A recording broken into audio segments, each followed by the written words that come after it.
Los Angeles Times reported a story about a mining engineer who had been testing for mineral deposits when he came across a pattern of underground tunnels in the shape of a lizard. The engineer located what he believed to be a large cache of gold tablets. The shaft was flooded with water and the city closed down the project before the engineer could bring his find into the light of day. But some believe these tablets told the history of the underground Mayan lizard people, Reptilians, come to Earth to infiltrate the human race.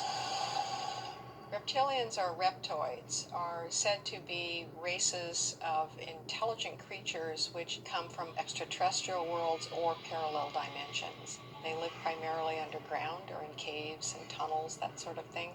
A common appearance described in the encounter literature is of a being 6 to 7 feet tall that walks upright like a human being, but probably has a reptilian head, reptilian eyes, and scaly skin, like a lizard skin. The reptilian is not one of the alien types that's thought to be warm and cuddly, but is more sinister, more beastly, if you will. They seem to have great shape-shifting abilities, and we can speculate that they could take on any form through various means in order to disguise themselves. Reptilians have nothing on their minds so much as a worldwide conspiracy to take over the planet.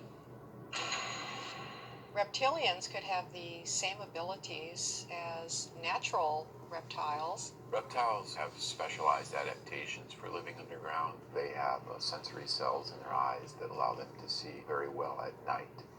They can be very aggressive predators from the large lizards, and there's a group of lizards called the varanid lizards, and that would include the Komodo dragon.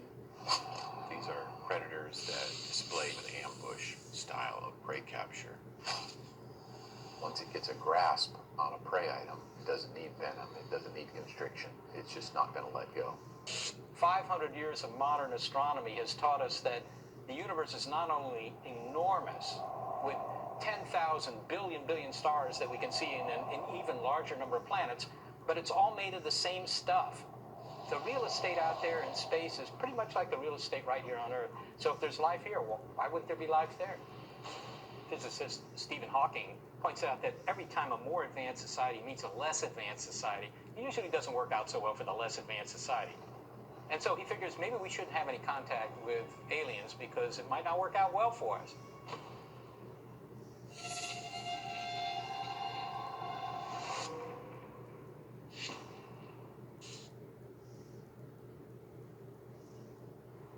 If I gave you $25,000 today, what would you do? Pay 2 years off your mortgage, escape the rat race for a while, buy a new car?